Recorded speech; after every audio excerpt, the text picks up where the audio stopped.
Hi friends, Mahalakshmi ഇനി വരാൻ പോകുന്ന പ്രമോ റിവ്യൂയിലേക്ക് എല്ലാ കൂട്ടുകാർക്കും സ്വാഗതം. ഈ ഒരു സെയിൽ ഇഷ്ടപ്പെടുന്ന എല്ലാവരും ചാനൽ സബ്സ്ക്രൈബ് ചെയ്ത് സപ്പോർട്ട് ചെയ്യണേ.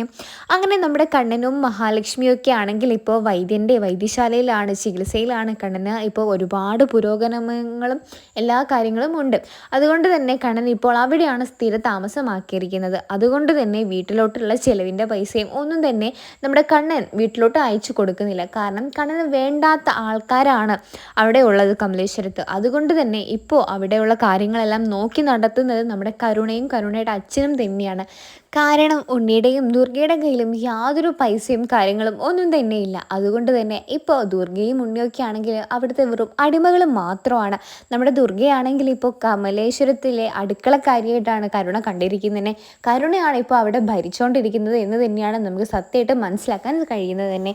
ഉണ്ണിക്കാണെങ്കിൽ ഭയങ്കരമായിട്ട് ദേഷ്യമൊക്കെ ഉണ്ട്. പക്ഷേങ്കിൽ തൻ്റെ കയ്യിലൊന്നുമില്ല, തൻ്റെ അമ്മയുടെ കയ്യിലും ഒന്നും തന്നെ എടുക്കാനില്ല. ഒരു നേരത്തെ ആഹാരം പോലും കരുണയുടെ ഈ ഒരു പിച്ചപ്പാത്രം അവളുടെ മുമ്പിൽ നീട്ടണം എന്നൊക്കെ ഉണ്ണി ദുർഗയോട് പറയുന്നുണ്ട്. ആ ഒരു അവസ്ഥയിൽ ഇങ്ങനെ നിൽക്കുന്ന ഒരു സിറ്റുവേഷനിലാണ് നമുക്ക് കാണാൻ സാധിക്കുന്നത്. കരുണയാണെങ്കിൽ ഭയങ്കരമായിട്ട് പൊട്ടിത്തെറിക്കുകയൊക്കെ ചെയ്യും. നമ്മുടെ ദുർഗയോട് പറയും, ഈ ചായ എനിക്ക് ഇഷ്ടപ്പെട്ടില്ല, ഈ ചായ നിങ്ങൾ കൊണ്ടുവന്നത് ഭയങ്കര കടുപ്പം കൂടിപ്പോയി എന്നൊക്കെ പറഞ്ഞ് ദുർഗയുടെ മുഖത്തൊക്കെ ചായ ഒഴിക്കുന്ന ഒരു രംഗം തന്നെയാണ് കാണിച്ചിരിക്കുന്നത്. പണ്ട് മഹാലക്ഷ്മി കമലേശ്വരം വീട്ടിലുണ്ടായിരുന്ന സമയത്ത് അവിടെയുള്ള എല്ലാ ജോലികളും നമ്മുടെ മഹാലക്ഷ്മി തന്നെയാണ് എടുത്തിരുന്നത്. പക്ഷേ അപ്പോഴൊന്നും കരുണയ്ക്ക് ഭയങ്കര സപ്പോർട്ട് എന്നൊരാളായിരുന്നു ദുർഗ. എന്നാൽ ദുർഗയ്ക്ക് തന്നെ ഇപ്പോൾ അത് തിരിച്ചടിയായിട്ട് കിട്ടുമ്പോൾ ദുർഗ ഒരുപാട് കാര്യങ്ങൾ മനസ്സിലാക്കുന്നുണ്ട്. ദുർഗയ്ക്കാണെങ്കിൽ കരുണയുടെ യഥാർത്ഥ സ്വഭാവം മനസ്സിലായി, മുഴുവനായിട്ട് തന്നെ മനസ്സിലാക്കിയിട്ടുണ്ട് നമ്മുടെ ദുർഗയാണെങ്കിൽ. കരുണയ്ക്കാണെങ്കിൽ എല്ലാവരും അടിമകളാണ്.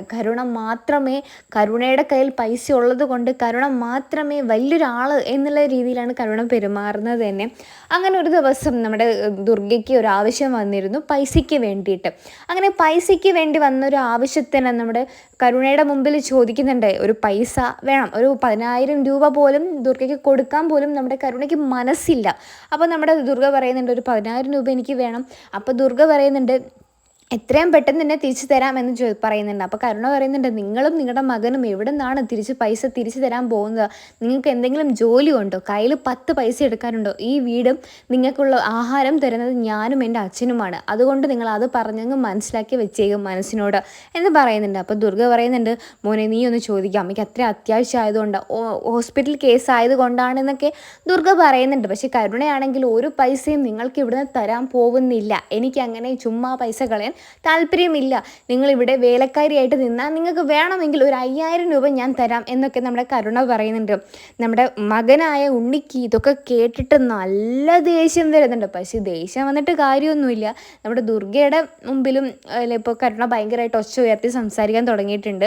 ഇപ്പോൾ ഭരിക്കുന്നത് നമ്മുടെ കരുണ ആയതുകൊണ്ട് തന്നെ ഉണ്ണിക്കൊന്നും പറയാൻ പറ്റിയില്ല. ഉണ്ണി പറയുന്നുണ്ട്, എനിക്കൊന്നും പറയാൻ കഴിയുന്നില്ല അമ്മേ അവളോട്, കാരണം നമ്മളിപ്പോൾ അവളുടെ വെറും ഒരു അടിമകൾ മാത്രമാണ് എന്നൊക്കെ പറയുന്നുണ്ട്.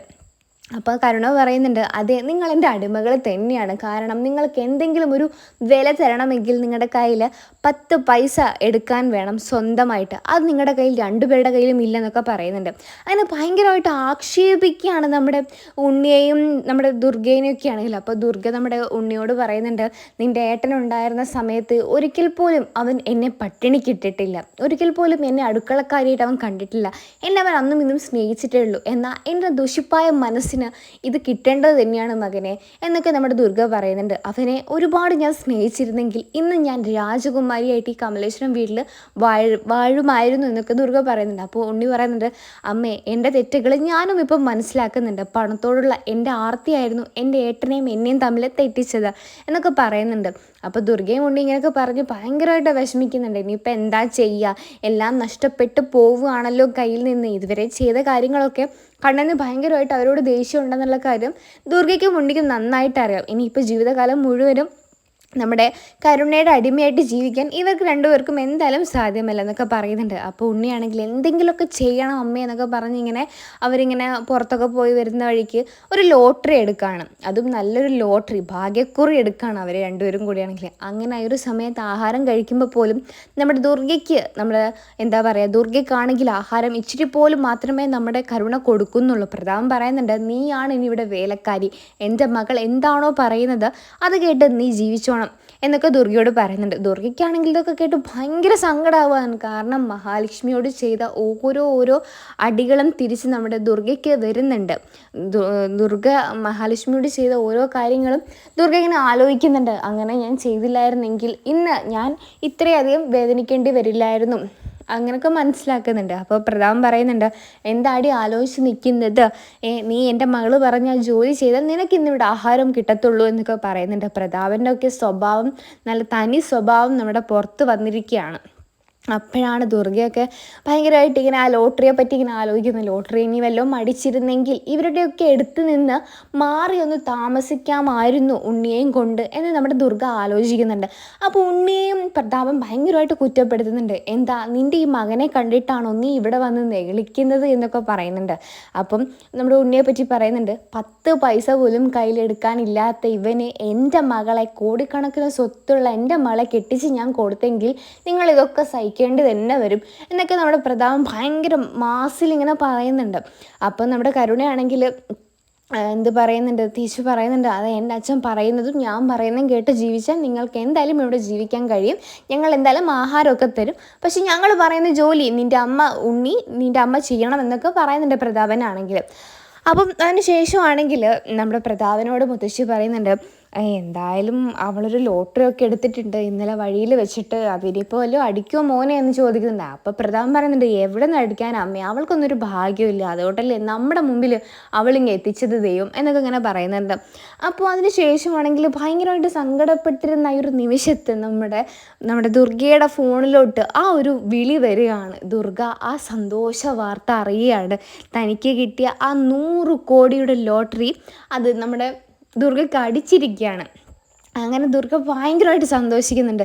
ആ ഈ ഒരു ഞെട്ടലിൽ ദുർഗ ഇങ്ങനെ നിൽക്കുന്ന സമയത്ത് എല്ലാവരെയും വിളിച്ചു കൂവുന്നുണ്ട്, എനിക്ക് നിങ്ങളെ ഇനി ഇവിടെ വേണ്ട, ഞാൻ ഇവിടുന്ന് പോവുകയാണ്, എനിക്ക് ലോട്ടറി അടിച്ചു എന്ന് നമ്മുടെ ദുർഗ സന്തോഷത്തോടു കൂടി ഇങ്ങനെ പറയണം. അപ്പോഴേക്ക് നമ്മുടെ മുത്തശ്ശിയും പ്രതാപനും കരുണയൊക്കെ പ്ലേറ്റ് മാറ്റുന്നുണ്ട്. പക്ഷേങ്കിൽ ആ പ്ലേറ്റ് മാറ്റലിൽ നമ്മുടെ ദുർഗ നല്ല ഗംഭീരം മറുപടി കൊടുക്കുന്നുണ്ട്, എൻ്റെ മകനെയും കൊണ്ട് ഞാനിവിടെ നിന്ന് ഇറങ്ങുകയാണ് എന്ന് പറഞ്ഞിട്ട് അവിടെ നിന്ന് ഇറങ്ങി പോവുകയാണ് ചെയ്തത്.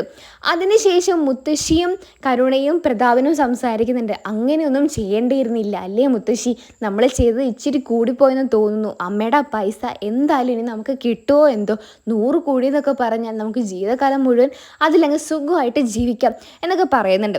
അപ്പോൾ പ്രതാപൻ പറയുന്നുണ്ട്, മോൾ എന്തായാലും പേടിക്കണ്ട, മോൾ എന്തായാലും അവിടുത്തെ മരുമോള് തന്നെയാണ്, കാരണം ഉണ്ണിയുടെ കഴുത്തിൽ ആ താലി മോളുടെ കഴുത്തിൽ ഇപ്പോഴും ഉണ്ട്, അതുകൊണ്ട് മോൾ എന്തായാലും പേടിക്കണ്ട, നിങ്ങൾക്ക് എന്തായാലും ഒരുമിച്ച് ജീവിക്കാൻ ഉള്ള എല്ലാ കാര്യങ്ങളും അച്ഛൻ ചെയ്തു തരും, നമ്മൾ ഉണ്ണിയൊന്നും ചെയ്തില്ലല്ലോ, അവൻ്റെ അമ്മയല്ലേ നമ്മൾ ഓരോന്ന് ചെയ്യുകയും പറയുകയൊക്കെ ചെയ്തത്, അതുകൊണ്ട് എന്തായാലും നമുക്ക് നോക്കാം മോളെ, എന്തായാലും മോൾ ഉള്ളതാണ് ആ 100 കോടിയും, മോൾ എന്തായാലും ടെൻഷനൊന്നും അടിക്കേണ്ട, അച്ഛൻ പറയുന്ന പോലെ സുഖമായിട്ട് സന്തോഷമായിട്ട് ആഹാരമൊക്കെ കഴിച്ചിട്ട് കിടക്കും മോൾ എന്നൊക്കെ പറഞ്ഞ് മുത്തശ്ശിയും അച്ഛനും കൂടെ നമ്മുടെ കരുണയെ ആശ്വസിപ്പിക്കുന്നുണ്ട്. അങ്ങനെയാണ് ഈ ഒരു പ്രൊമോ റിവ്യൂ അവസാനിക്കുന്നത് തന്നെ.